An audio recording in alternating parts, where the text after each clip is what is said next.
Lo que voy a contarles no es fácil de digerir. Muchos pensarán que exagero, otros creerán que es un invento paranoico, pero quienes han sentido esas lagunas negras en la memoria, esas horas que desaparecen como si nunca hubieran existido, sabrán que lo que digo tiene un eco de verdad. Todo comenzó con un simple anuncio, un video mal editado, circulando en foros que uno visita por curiosidad más que por necesidad. El título era atractivo: criptomonedas ecoamigables. Gana dinero alquilando tu tiempo. El video mostraba a una figura con máscara y voz distorsionada, como esos videos de advertencia que circulan en la Deep Web. Decía algo extraño: somos seres de luz, minamos criptomonedas usando tu cuerpo como intermediario. Solo pedimos de 1 a 10 horas de tu tiempo al día. Tú dormirás, nosotros trabajaremos, y serás recompensado. Cero riesgos, cero daños, una economía limpia, un contrato justo. Lo escuché varias veces, sonaba ridículo. ¿Quién podría creer que unas entidades usarían tu cuerpo para minar cripto? Era absurdo. Pero el detalle que lo hacía inquietante era la forma en que hablaban de contrato. Un archivo descargable, con términos legales extraños, casi imposibles de comprender. Entre párrafos y cláusulas ambiguas, se repetía una promesa: no serás dañado, no serás arrestado, no serás atrapado. Mientras cumplas las horas, recibirás tu pago. Al principio lo vi como una broma, pero me intrigaba. Tal vez un esquema piramidal, tal vez un simple scam digital. Lo que jamás imaginé era que el contrato no se firmaba con tinta, sino con algo mucho más íntimo: tu propia conciencia. Todo comenzó con un clic, un formulario sencillo, nombre, correo, dirección. Después un botón que decía: aceptar condiciones. Lo presioné y sin darme cuenta algo se activó dentro de mí. Esa noche dormí como siempre, pero desperté en mi oficina sentado frente al ordenador, con la ropa arrugada y un leve olor a sudor frío. Eran las 6 de la mañana y yo no recordaba haber ido allí. Al llegar a casa revisé el móvil.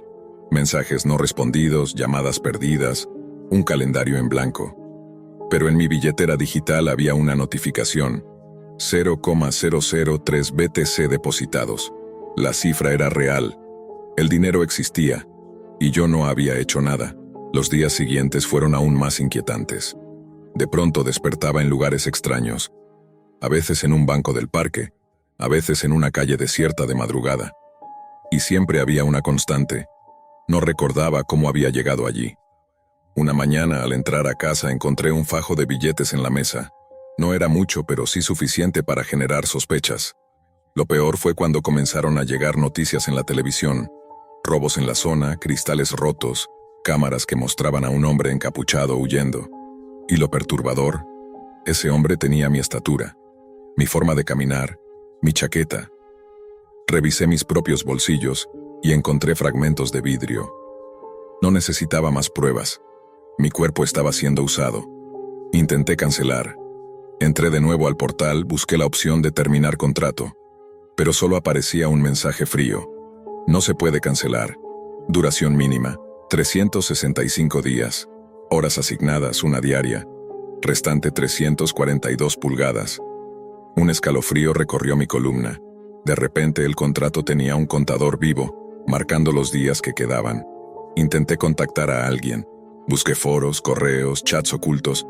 Encontré un par de personas que aseguraban lo mismo: lagunas negras, depósitos en criptomonedas, miedo constante.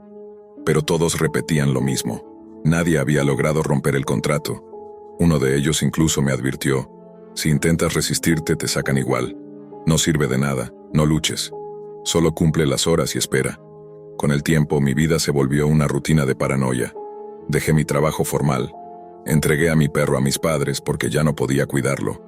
Me mudé a un piso pequeño, sin ventanas visibles, con cámaras de seguridad y candados reforzados. Pero nada importaba. Las horas siempre se cobraban.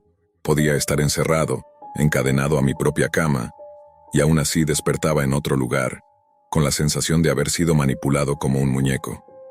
Cada vez que regresaba, el contador en la web disminuía, y con cada número que bajaba, sentía que algo de mí se iba desvaneciendo.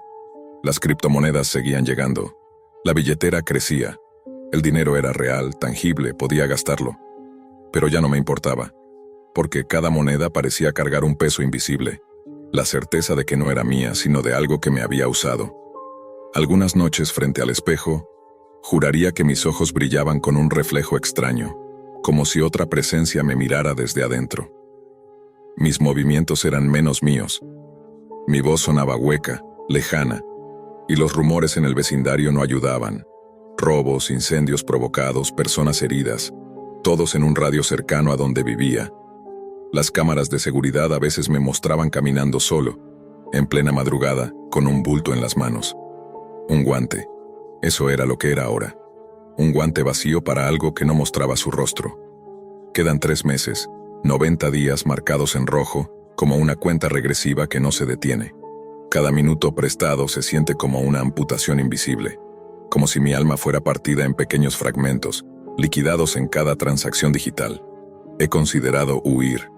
He considerado entregarme a la policía, confesarlo todo. ¿Pero qué dirían?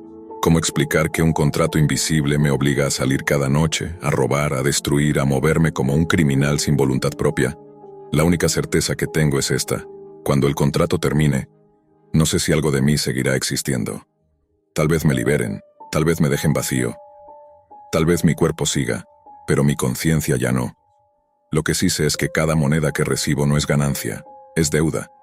Y el interés se cobra con lo único que no se puede recuperar: el alma. Ese es mi testimonio.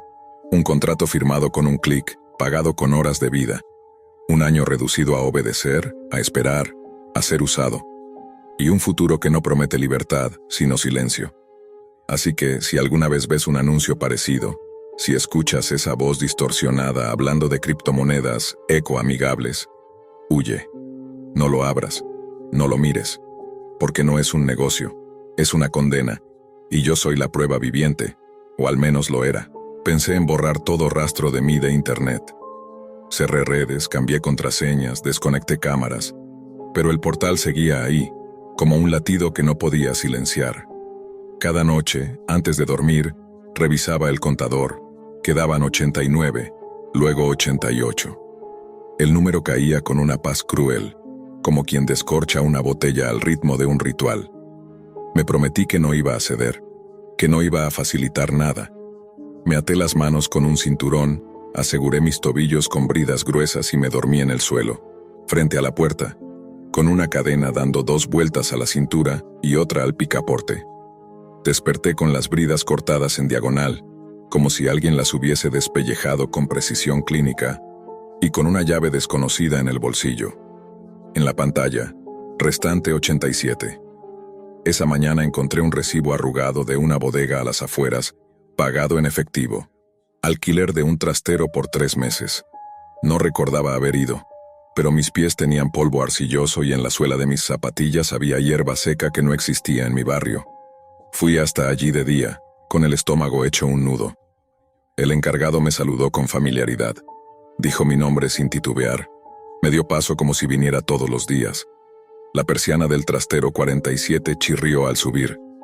Dentro había cajas numeradas, guantes, botas, una chaqueta idéntica a la mía con parches cosidos por dentro, una linterna con baterías nuevas, 2 teléfonos viejos sin tarjetas y un espejo pegado a la pared. También un papel plastificado colgado con una chinche. Rutina 47. Entrar, tomar, salir. Nunca dejes rastro. Si despierta, calmar.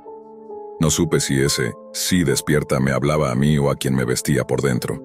Pensé en quemarlo todo. Pero mientras sostenía el mechero, noté una punzada detrás de los ojos, un zumbido bajo como un enjambre. Mis dedos se apagaron por cuenta propia. Un segundo después estaba sentado en el suelo, sin haber encendido nada. Apareció otro aviso en el móvil, una notificación sin app. Incumplimiento sancionable. Se le recuerda que la integridad operativa es prioritaria. No había tono amenazante. Era más bien burocrático, como el correo aburrido de un banco. Y sin embargo me dejó temblando. Los foros no ayudaban. Uno de los usuarios, Eco Omega, dejó una guía que parecía escrita desde la experiencia. No acumules horas. Si te resistes, las paquetizan. He visto a gente con 5 horas de golpe y regresan con las pupilas como alfileres, las uñas llenas de tierra, la sonrisa mal puesta. Otro, LP, contó que había logrado que la hora saliera siempre en el mismo tramo. entre las 3:12 y las 4:12. La regularidad te salva la cabeza, escribió. Sabes cuándo caer y puedes preparar el entorno. Me aferré a esa idea como a un salvavidas. Ajusté mi vida entera para que ese tramo fuese un vacío controlado. Puse alarmas cada 10 minutos. Dejé notas en la nevera, en el espejo, en la puerta. Te van a sacar, no confíes. Si puedes, graba. Compré una cámara con batería de 10 horas y la clavé al techo, apuntando a mí mismo. La primera noche que lo grabé, lloré al verme. No por lo que hacía, porque no hacía mucho apenas levantarme, estirar cuello y hombros, sino por cómo me levantaba. La suavidad, la economía del movimiento, el modo en que mis manos palparon mis bolsillos antes incluso de que mi torso quedara recto, como si comprobar mis pertenencias fuese un reflejo ancestral. Yo nunca me levantaba así, nunca me toqué el mentón para sentir si había barba, ni hice ese gesto absurdo de mirar al techo, como quien calcula un ángulo. Esa no era mi gramática corporal, y sin embargo llevaba mi piel, mis lunares, mi cicatriz en la ceja. Decidí dejarle una trampa, una nota para él. La escribí con marcador grueso en mayúsculas y la pegué al espejo. ¿Quién eres? A la mañana siguiente encontré otra nota debajo con el mismo marcador, la misma caligrafía, pero la tinta más fresca. Eficiencia, no nombre. No supe si reír o golpear el vidrio. Opté por guardar aquella respuesta en el bolsillo, como si fuera un trofeo miserable. Más tarde, sin querer, descubrí algo peor. La M de nombre estaba escrita exactamente como la mía. Una M con la segunda pata más larga. En ese reflejo había algo mío que había sido colonizado, no reemplazado. A los 70 días del final me escribió alguien en el foro. Un mensaje privado, sin saludo. Nos están juntando. Contesté con un ¿qué quieres decir? Me envió una ubicación, una cafetería sin nombre, a media hora de mi casa. Fui a plena luz del día. Me senté con la espalda a la pared. Llegó una mujer de unos 40 años, pelo recogido, ojeras profundas. Dijo llamarse Alba. Sacó su móvil. Me mostró su contador. Restante, 71. Se nos erizó la piel al mismo tiempo. La misma hora de extracción, el mismo texto del contrato, el mismo recibo de trastero, el mismo mensaje burocrático, dijo. Apoyó la frente en las manos. Yo he despertado con barro hasta los codos, con olor a gasolina en el pelo. Llamé a mi ex, me dijo que deje de hacerme la víctima, que busque terapia. Me reí sin ganas. Si encuentras una terapia para esto, me la recomiendas. Nos vimos 3 tardes seguidas.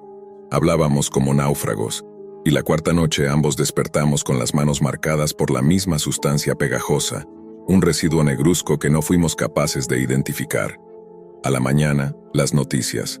Un incendio en un cobertizo industrial, sin víctimas, con cámaras desconectadas durante 14 minutos. Cerré la pantalla y sentí náuseas. Llamé a Alba. No contestó. Escribí en el foro. Nadie respondió. 3 días después, su contador dejó de actualizarse. Su perfil mostraba usuario inactivo. Busqué su nombre en la hemeroteca. No aparece su muerte. No aparece ella. Es como si hubiese sido podada de la realidad, con tijeras invisibles. O quizás solo aprendió a quedarse del lado que escribe las notas. No quise aceptar que me estaban metiendo en un enjambre, pero empecé a ver patrones. Marcas discretas de pintura en ciertos portales. El mismo código al pie de 3 facturas distintas. Un reclamo idéntico en anuncios colgados de farolas. Si pierdes tiempo, aquí lo recuperamos. Una noche, de vuelta de comprar pan, sentí que me seguían. Doblé 3 veces la esquina equivocada para ver si caía alguien en el juego. Nadie. Subí a casa. Respiré hondo. Abrí el congelador para coger hielo. Una manía que desarrollé, no sé por qué. Y entre el hielo y una bolsa de guisantes, había un pendrive azul. No me pertenecía. Lo conecté a un portátil viejo, desconectado de la red. Dentro un video de 32 segundos. Yo mirando a cámara en un cuarto que no reconocía.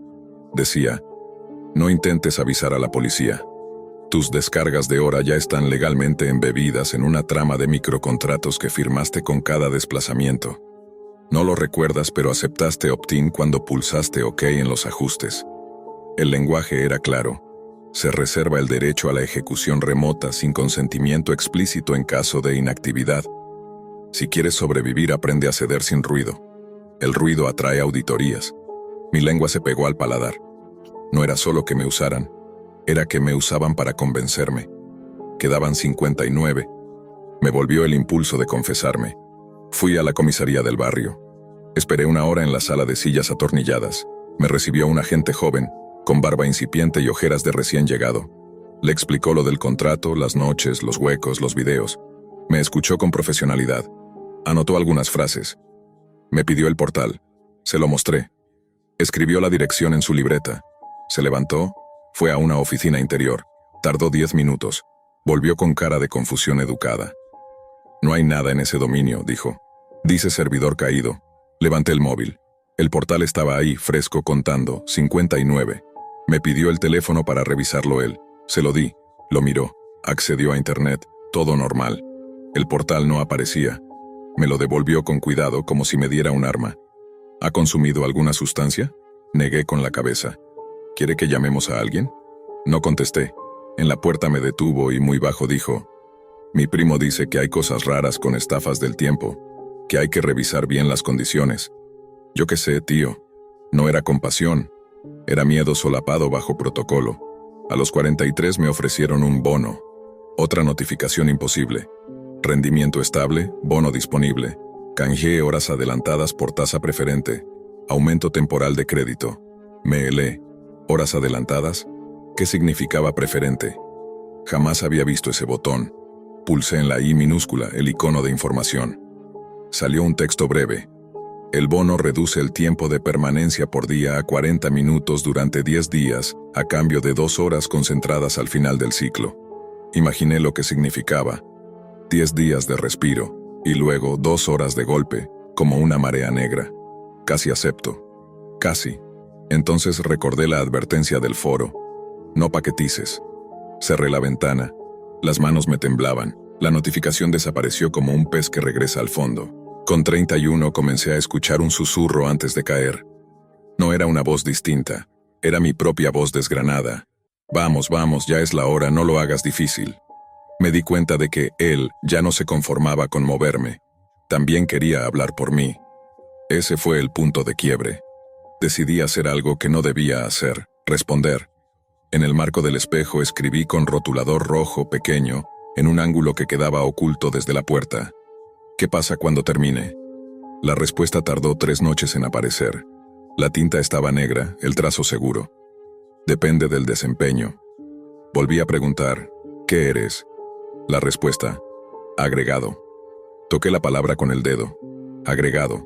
Como un material hecho de piezas más pequeñas, como la grava que se compacta para construir. Agregado como una conciencia hecha de muchas conciencias. Con 19, el portal mostró por primera vez un icono nuevo. Una hoja con una marca de agua. Informe disponible. Pulsé. Era un reporte aséptico.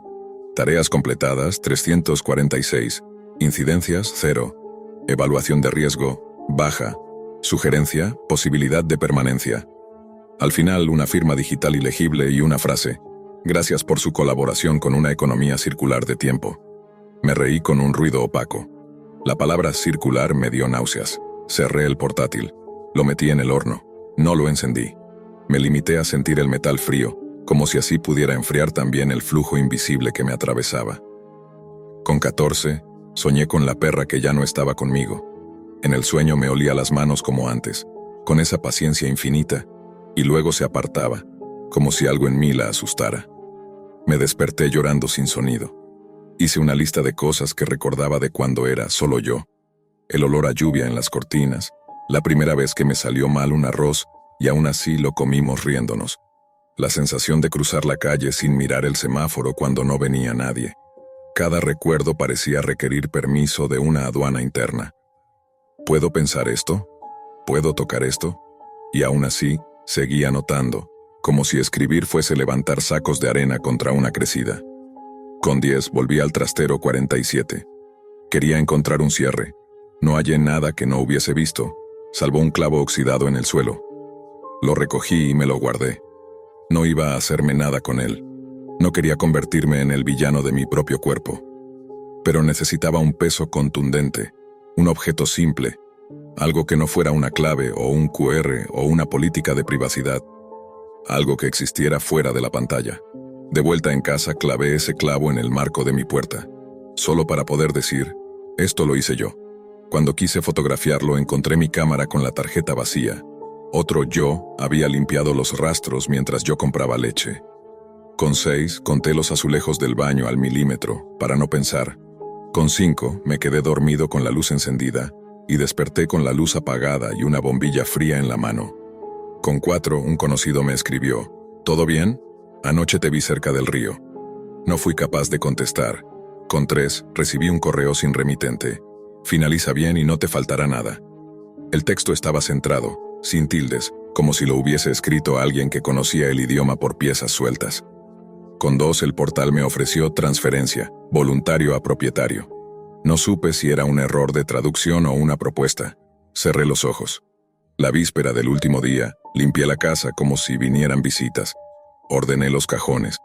Tiré recibos que no me pertenecían y guardé los que sí. Llené un termo con café. Preparé un audio para mis padres que no envié. Si desaparezco, no lo busquen. Abracen a la perra por mí. Ella no se acuerda, pero yo sí. Dejé la cartera sobre la mesa, al lado de las llaves, del clavo oxidado y de la nota que decía agregado. Al caer la noche, me senté frente al espejo. Quise despedirme de mí. Dije en voz alta, si mañana sigues tú, aprende a querer esta casa. No rompas mis tazas. Abre la ventana por las mañanas. Que el aire haga su trabajo. El último día comenzó antes de empezar. Desperté 5 minutos antes de la hora maldita. El contador marcaba, restante, 1. La cifra parecía un ojo al acecho. Me tendí en el suelo. Puse la cámara a grabar. Coloqué el móvil con el portal abierto, para verlo caer en tiempo real. Cuando el dígito pasó a 0 no hubo fuegos artificiales ni relieve. Hubo silencio. Hubo un vacío tan perfecto que escuché el zumbido del frigorífico como si fuera un motor de avión. Quise llorar, pero no pude. Me quedé inmóvil, esperando que mi pecho se convirtiera otra vez en una puerta giratoria. Pasó 1 minuto, 2, 5. Nada. Me reí. Me reí como alguien que sale del agua y tose. Me dolió la garganta. Se acabó, dije con una voz que no reconocí. Se acabó. Fue entonces cuando el portal refrescó solo, como si pestañeara. El 0 desapareció. Apareció una pantalla nueva, limpia, con bordes verdes. Evaluación completada. Resultado óptimo, gracias por su tiempo. Opción recomendada. Conversión bajo eso, 2 botones. Renovar y convertir. No había rechazar. No había terminar. Bajé la mirada. Había un texto pequeño que vibraba. La conversión implica la integración de su unidad de tiempo al agregado propietario. Se conserva vivienda, hábito y entorno a cambio de cesión de control en periodos variables. Ventajas: estabilidad, flujo constante, eliminación de ansiedad por extracción. Desventajas: ninguna documentada. Me quedé helado. Sí había desventajas. Tenían nombres, se llamaban Alba, se llamaban yo. Apagué el portátil. Me juré que no apretaría nada. Di 3 pasos hacia la ventana. La abrí. Respiré aire frío. Cerré los ojos. Cuando los abrí, el portátil estaba otra vez encendido. La página seguía ahí.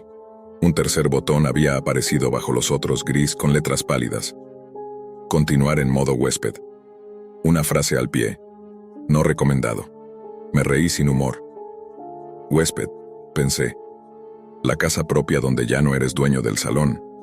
Mi dedo tembló sobre el trackpad. Huésped, repetí saboreando la humillación. No elegí. Dejé los botones en su lugar como quien deja un veneno sobre la mesa y se va al cuarto de al lado, confiando en la fuerza de voluntad. Preparé café. Lo serví sin azúcar. Cuando volví al salón, los botones ya no estaban. Había un texto único, neutro, inevitable. Gracias por aceptar. No había aceptado. Lo juro, no había aceptado. Y aún así, en el espejo del pasillo vi algo que me sacó el aire. Por primera vez mi cuerpo no parecía el mismo desde todos los ángulos.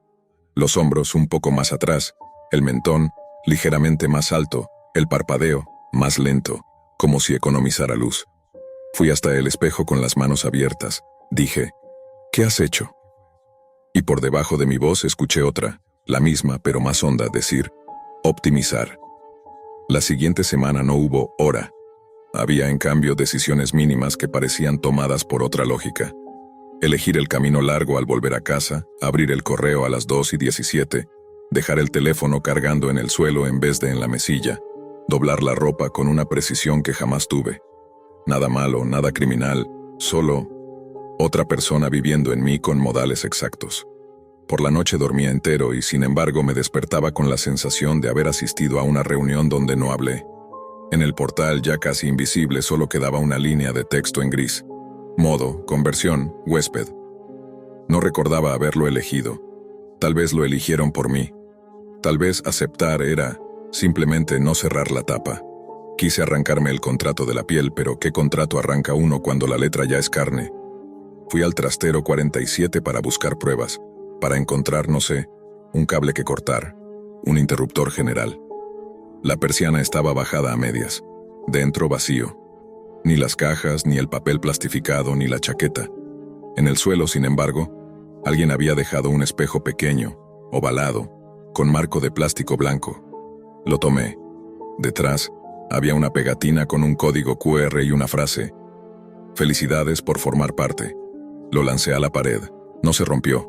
Plástico, claro. Lo dejé en el suelo. Salí. He intentado describir la conversión y no encuentro palabras que no suenen a metáfora torpe. No duele y sin embargo lastima. No asusta y sin embargo silencia. Es como si alguien hubiese entrado a mi casa, hubiese movido 2 cuadros, cambiado el orden de mis especias y puesto música bajita en otra habitación. Al principio molesta, después te descubres tarareándola. El dinero sigue llegando, ahora sin fajo, sin ostentación. Pequeños depósitos que entran como lluvia fina, con descripciones absurdas. Compensación de tránsito, equilibrio ecosistémico, retorno de valor.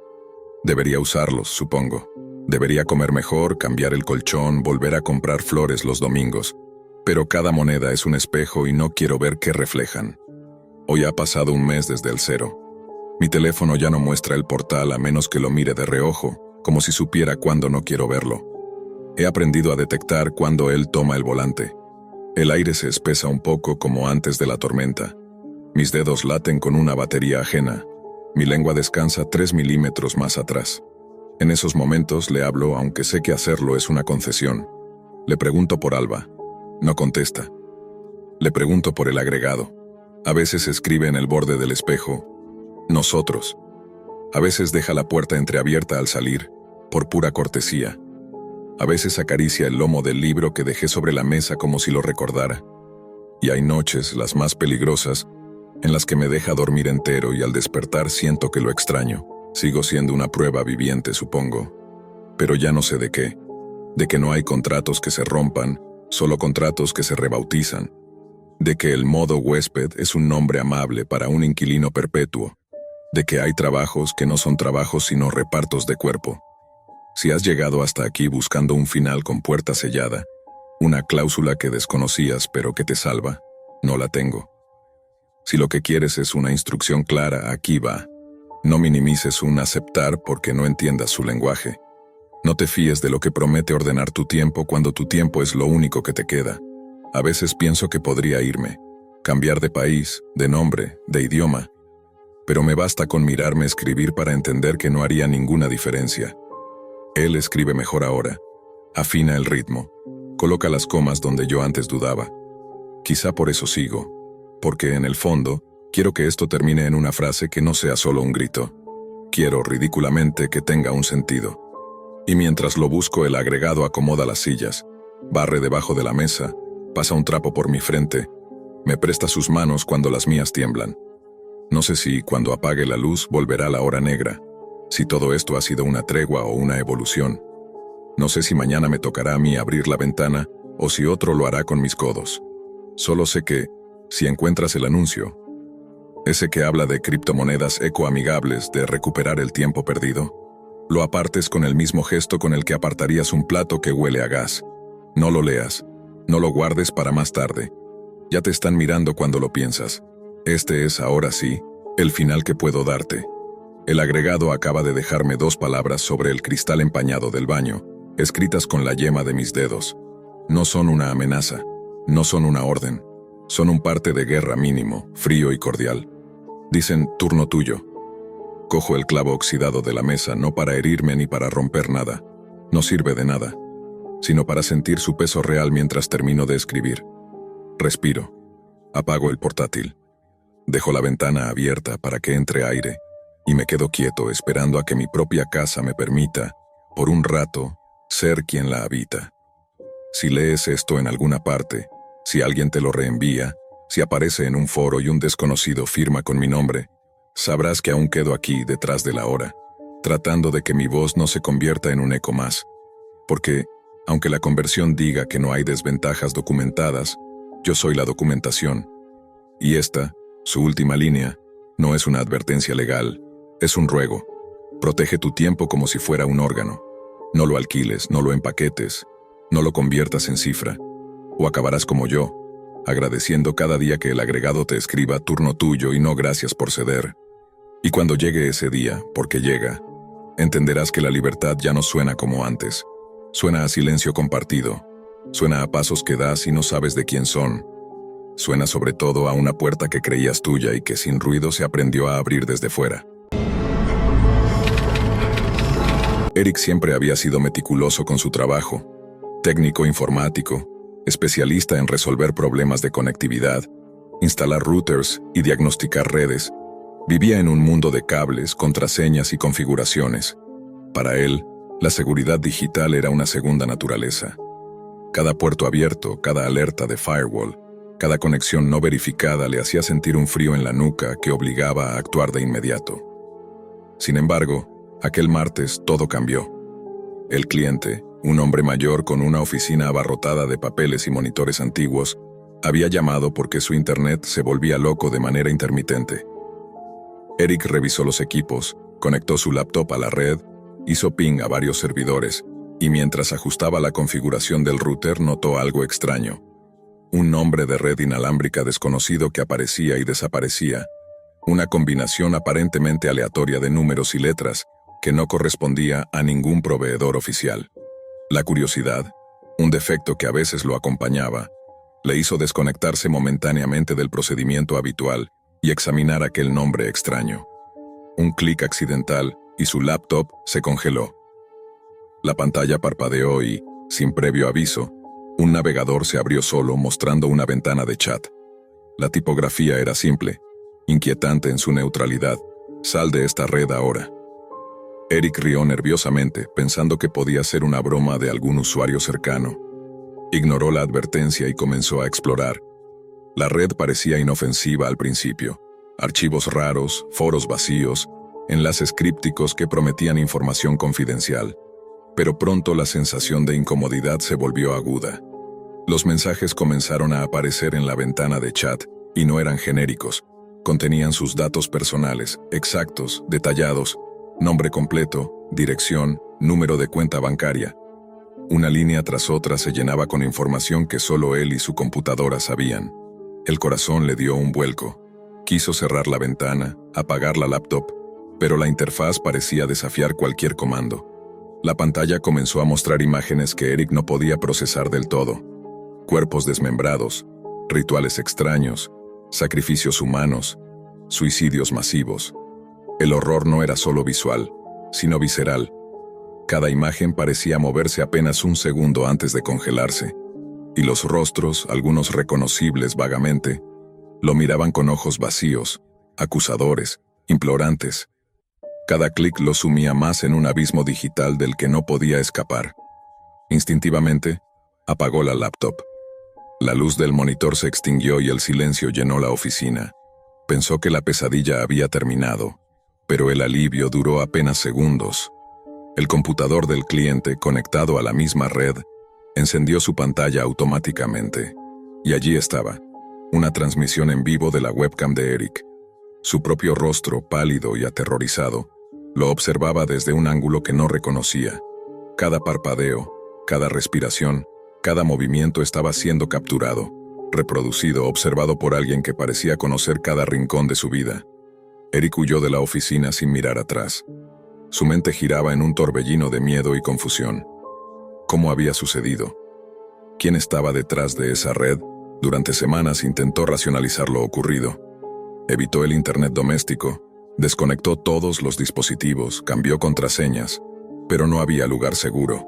Cada notificación de correo electrónico le provocaba un sobresalto. Cada sonido extraño en su apartamento lo mantenía en vilo. Una mañana, semanas después de aquel incidente, recibió un correo que le heló la sangre. Adjunto, un video. No necesitó abrirlo inmediatamente para reconocerlo. La miniatura mostraba su escritorio, tal como lo había dejado en la oficina del cliente. Al abrir el archivo, vio la grabación de sí mismo, sentado, revisando papeles, completamente ajeno a que estaba siendo observado. En el mensaje de texto que acompañaba el video se leía: «Mantente fuera o te unirás a ellos». El terror se convirtió en paranoia constante. Eric renunció a su trabajo y se mudó a un apartamento más discreto. Pero incluso allí, la ansiedad persistía. Evitaba Wi-Fi públicos, se desconectaba de cualquier red desconocida, y cada vez que encendía un dispositivo sentía un escalofrío recorrer su espalda. No importaba cuán cuidadoso fuera, la sensación de ser vigilado no lo abandonaba. Con cada noche que pasaba solo, con cada teléfono que vibraba sin razón aparente, con cada sombra en el borde de su visión, Eric comprendía que había tocado algo que no debía. La red oculta no era simplemente un conjunto de servidores clandestinos. Era un ente capaz de observar, seguir y manipular. Una fuerza que conocía sus secretos más íntimos, que registraba cada movimiento y que no necesitaba permiso para cruzar los límites entre lo digital y lo real. Y aunque trataba de convencerse de que era paranoia, de que podía controlar la situación con lógica y medidas de seguridad, un pensamiento persistía. La red todavía estaba ahí, esperando, y Eric no podía borrar la sensación de que cualquier error, cualquier curiosidad, podría volver a atraparlo en sus hilos invisibles, donde la vigilancia era absoluta y la huida imposible. Pasaron semanas, pero el miedo nunca desapareció. Eric comenzó a notar cambios sutiles en su entorno. Luces que parpadeaban sin explicación, notificaciones que desaparecían antes de abrirlas, sombras que parecían moverse al borde de su visión. Incluso las calles conocidas se sentían distintas, como si alguien estuviera siguiendo cada paso, registrando cada decisión. La red oculta no se limitaba a los dispositivos, parecía haberse infiltrado en la realidad misma. Una noche, incapaz de dormir, encendió su laptop por mera necesidad de comprobar correos. La pantalla se iluminó, y un nuevo mensaje apareció en la misma ventana que había visto meses atrás. «No puedes escapar». El corazón de Eric se detuvo. Instintivamente quiso cerrar todo, pero sus dedos se quedaron rígidos sobre el teclado. Antes de poder reaccionar, la cámara de su laptop se activó sola. El visor mostraba su habitación, exactamente como estaba. Pero algo era diferente. En el reflejo de la pantalla, detrás de él, se vislumbraba una figura borrosa, indistinta, y a pesar de la penumbra, Eric sintió sus ojos clavados en los suyos. Intentó apagar la computadora, arrancar los cables, pero todo era inútil. El monitor emitió un brillo blanco, cegador, y luego la ventana del chat se amplió hasta llenar toda la pantalla. La figura en el fondo comenzó a tomar forma, rostros distorsionados de personas que Eric jamás había conocido, pero que lo miraban con una mezcla de reproche y hambre, como si estuvieran reclamando su presencia. Su respiración se volvió errática. El pánico lo envolvía mientras sentía que cada fibra de su cuerpo era observada, medida, evaluada. De repente, la ventana de chat cambió de texto. Ahora era más que advertencia. «Has sido elegido. Ahora perteneces a la red». Eric intentó gritar, pero no salió sonido. La laptop parecía absorber el aire a su alrededor. El cuarto se transformaba en un espacio virtual lleno de pantallas flotantes, mostrando su vida pasada, presente y posibles futuros. Cada movimiento, cada pensamiento, cada recuerdo estaba siendo proyectado y consumido por esa red que lo había cazado. Intentó cerrar los ojos, correr, esconderse, pero era inútil. La red sabía dónde estaba, sabía todo. Con un último intento desesperado, desconectó el enchufe de la corriente. La habitación quedó en silencio absoluto. La oscuridad parecía calmarlo por un instante, pero entonces escuchó un sonido familiar. El suave zumbido de notificaciones. Miró su teléfono. Un nuevo correo.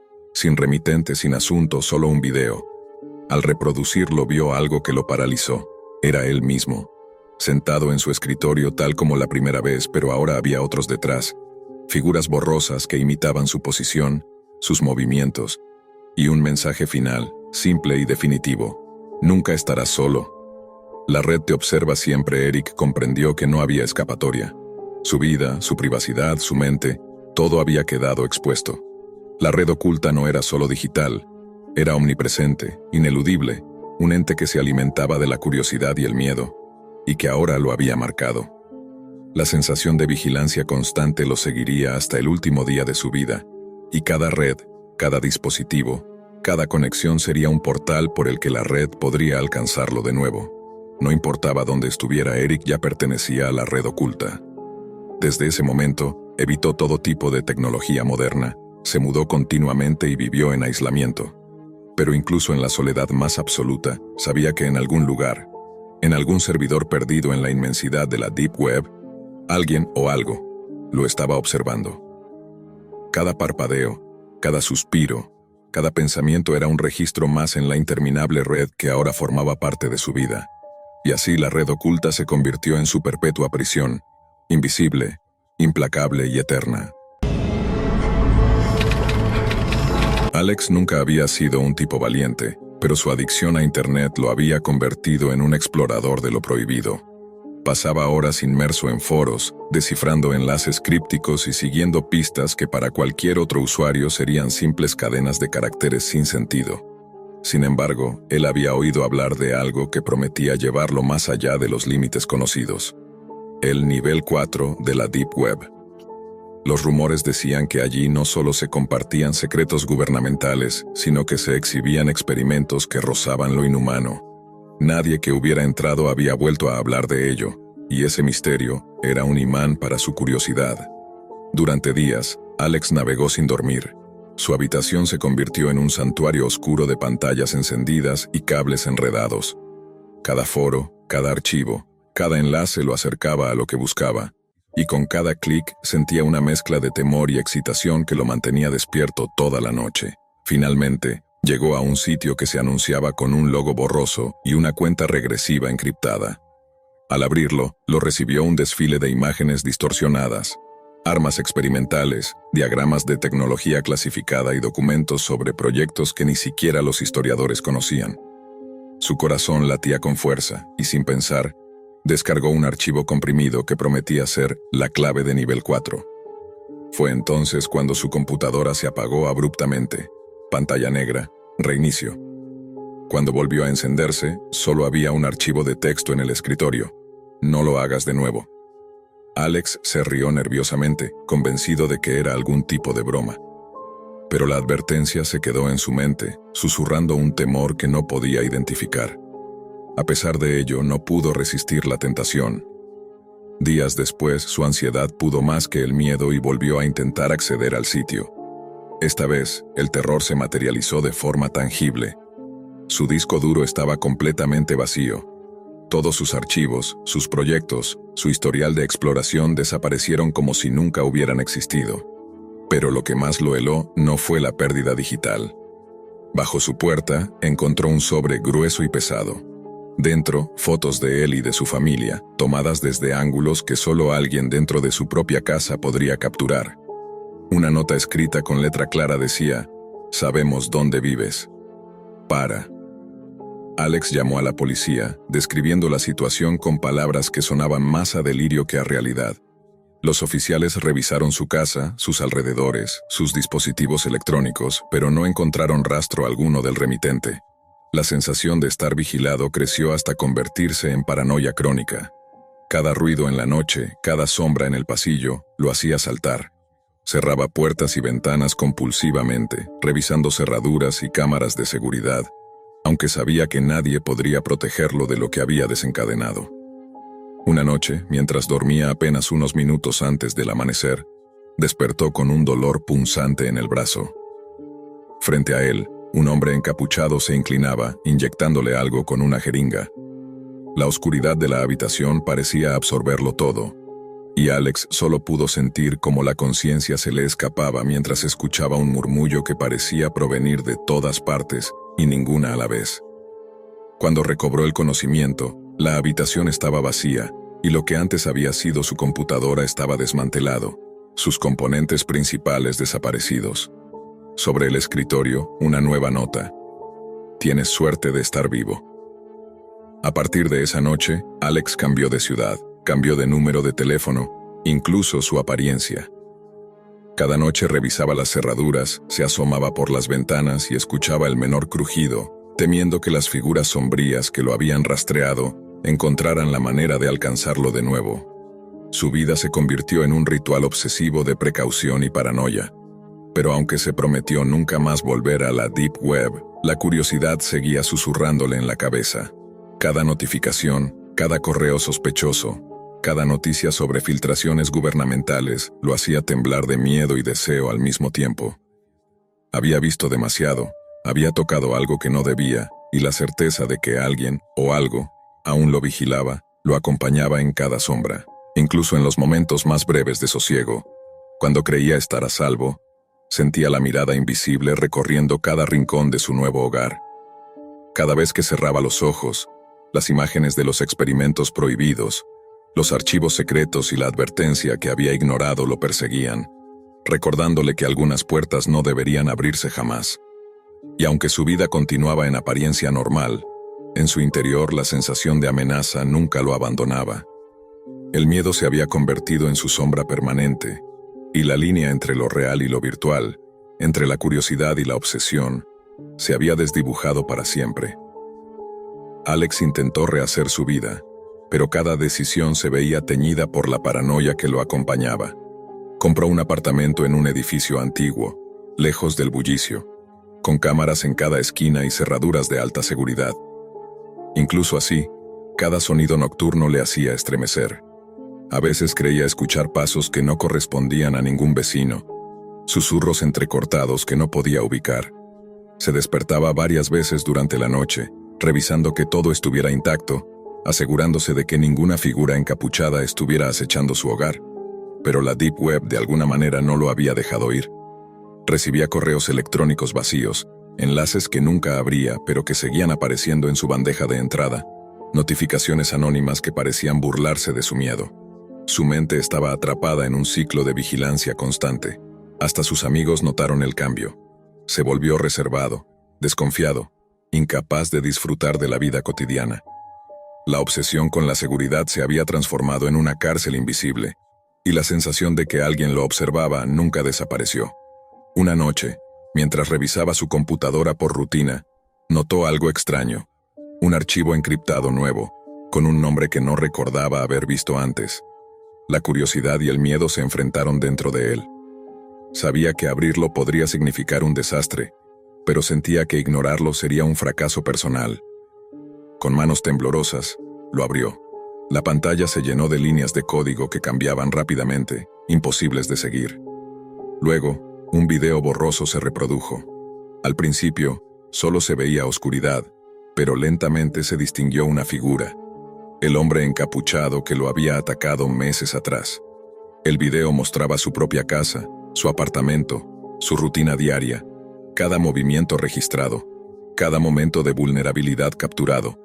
La pantalla se congeló en un primer plano de su rostro dormido. El miedo lo paralizó, pero entonces apareció un mensaje en letras rojas parpadeantes. Sabemos que no puedes dejar de mirar. Esto no es una advertencia, es una lección. Ahora entiendes la regla. Algunos niveles no están hechos para humanos. Alex intentó cerrar la computadora, arrancarla, destruirla, pero nada funcionaba. El video parecía estar vivo, como si la figura encapuchada pudiera moverse dentro de él. Las luces de la habitación parpadearon, y por un instante creyó escuchar la misma voz que lo había despertado aquella noche. Un susurro que atravesó las paredes, que se filtró por debajo de la puerta. Es tu turno de elegir, seguir escondiéndote o unirte a los demás que cruzaron la línea. El pánico lo hizo retroceder. Tomó su mochila, arrancó los cables y salió corriendo hacia la calle.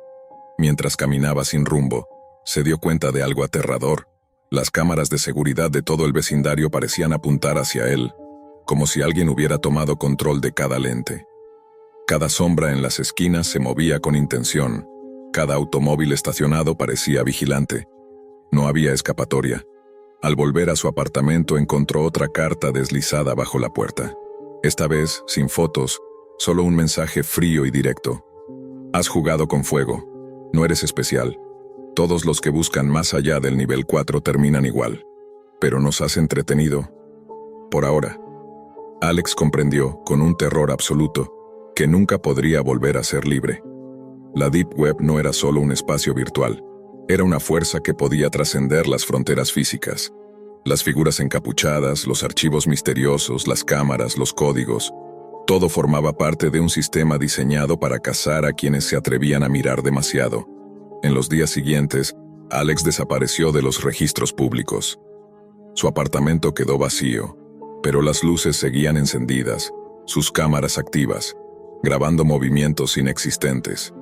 Los vecinos hablaban de sombras que se movían detrás de las ventanas y ruidos extraños durante la noche. Nadie supo nunca qué había pasado exactamente con él. Algunos dicen que aún puede verse, a través de ciertos rincones olvidados de la Deep Web, un usuario obsesionado con mirar más allá de lo permitido. Otros aseguran que la figura encapuchada aún lo sigue, recordándole que la curiosidad tiene un precio que no se puede pagar con dinero, seguridad ni huida. El nivel 4 no olvida. Y Alex, como muchos antes que él, aprendió demasiado tarde que hay secretos que están destinados a permanecer enterrados. La advertencia estaba clara desde el principio. No lo hagas de nuevo. Pero la obsesión humana, la curiosidad y la ilusión de control son fuerzas que incluso la Deep Web más profunda puede aprovechar para dejar marcas que trascienden el mundo virtual, alcanzando la vida misma. Y así, la historia de Alex se convirtió en leyenda entre los exploradores de la Deep Web. Un recordatorio aterrador de que hay niveles que no deben tocarse, y de que mirar demasiado profundo puede hacer que la oscuridad te mire a ti, para siempre. Jake siempre había buscado el atajo al éxito. Su canal de YouTube era una colección de videos improvisados, reseñas de comida rápida, desafíos tontos y transmisiones en vivo que apenas atraían espectadores. Pero la idea de que el mundo oculto de la Deep Web podría darle vistas virales lo fascinaba. Una tarde, armado con su teléfono Android y una VPN gratuita, comenzó a navegar por foros clandestinos que prometían acceso a lo que ningún mortal debería ver. Su corazón latía rápido. La combinación de miedo y adrenalina era adictiva. Finalmente encontró un sitio que afirmaba ofrecer transmisiones en vivo de webcams hackeadas de todo el mundo. La curiosidad de Jake superó la precaución. Pensó que sería un voyeurismo inofensivo, un truco más para su canal. Clicó en un enlace y de inmediato apareció una cuadrícula de cámaras. Dormitorios, cocinas, oficinas, personas ajenas a cualquier posible vigilancia consciente. Sus ojos recorrieron cada pantalla, burlándose de la rutina ajena. Pero todo cambió cuando una ventana pequeña en la esquina le mostró algo imposible. Su propio rostro reflejado en la cámara de su teléfono. Parpadeó, incrédulo, y tocó la pantalla, pero la imagen no desapareció. Su reflejo estaba allí, congelado y observando con la misma expresión de sorpresa y miedo que él sentía. El teléfono vibró. Una llamada de Skype entrante de un número desconocido. Jake no respondió, pero la llamada se repitió durante la siguiente media hora. Finalmente, la aceptó. Una voz distorsionada y metálica susurró su nombre y su dirección antes de colgar abruptamente. La pantalla quedó negra y el silencio se volvió insoportable. Ese mismo día, Jake borró el historial, desconectó la VPN y trató de volver a la normalidad. Sin embargo, cada notificación lo hacía saltar. Cada número desconocido le recordaba que estaba siendo vigilado. Los días siguientes fueron una pesadilla gradual. Llamadas, mensajes, correos con enlaces crípticos y fotos tomadas desde ángulos imposibles comenzaron a invadir su vida. Cada intento de denunciar algo resultaba inútil. Cuentas eliminadas, aplicaciones que desaparecían de su teléfono y correos que jamás habían existido antes. Jake dejó de dormir en su apartamento y empezó a dormir en hoteles con la sensación constante de que alguien lo observaba. Su obsesión con documentar la experiencia para YouTube se convirtió en paranoia. Grababa videos en los que hablaba directamente a la cámara, solo para darse cuenta de que la figura de un extraño aparecía detrás de él, reflejada en un espejo o en una ventana que nunca había notado antes. Una noche, tras semanas de hostigamiento digital, Jake desapareció. Su amigo Alex, preocupado por la falta de comunicación, empezó a revisar su cuenta de Facebook y su canal de YouTube. Entonces recibió un mensaje que heló su sangre. Un enlace desde la cuenta de Jake. Temblando, lo abrió en un navegador seguro y vio un video. Comenzaba con la cámara fija sobre Jake, atado a una mesa, sus ojos llenos de terror y confusión. La figura enmascarada frente a él sostenía un cuchillo y, de manera grotesca, empezó a narrar una reseña de comida sobre los órganos de Jake, describiendo cada corte con precisión y detalle, como si evaluara texturas, sabores y aromas. La voz de Jake emergía intermitente, aterrorizada, repitiendo la frase que solía usar en sus videos: «Me encanta, así que lo odio». Alex cerró el video y sintió que su mundo se desmoronaba. Intentó borrar todo rastro, destruir sus dispositivos y mudarse de ciudad, pero el terror lo siguió. No hubo explicación oficial. El informe policial declaró que Jake había muerto en un accidente cerca de las vías del tren. Nadie más supo del video de la Deep Web, y Alex comprendió que revelar la verdad solo podría condenarlo a él también. Las llamadas y mensajes cesaron, pero la pesadilla persistió. Cada noche, la voz de Jake resonaba en su mente, susurrando la misma frase en un eco que ninguna lógica podía apagar. Y entonces, una noche, mientras Alex intentaba dormir en un apartamento vacío, escuchó el sonido familiar de notificaciones en su teléfono. Tembloroso, levantó la mirada hacia la pantalla, y allí estaba un mensaje sin remitente. Una sola línea que hacía que el corazón le explotara en el pecho. «Alex, tú sigues». El terror ya no era virtual. Estaba en cada sombra, en cada reflejo, en cada respiración. La Deep Web, con su red infinita de ojos invisibles, había encontrado una manera de trascender la pantalla, y ahora Alex comprendió que no podía escapar. La voz de su amigo, mezclada con la suya propia, repetía una última vez: «Me encanta, así que lo odio». Y mientras la oscuridad lo envolvía, entendió que en la Deep Web, mirar podía ser más peligroso que ser visto. Lucas y Ryan siempre habían sido buenos estudiantes, brillantes en informática, pero también con una peligrosa mezcla de curiosidad y arrogancia juvenil. Cuando en la clase de ciberseguridad avanzada se abrió el debate sobre la Deep Web, los dos no pudieron evitar reírse de la cantidad de mitos que circulaban en Internet.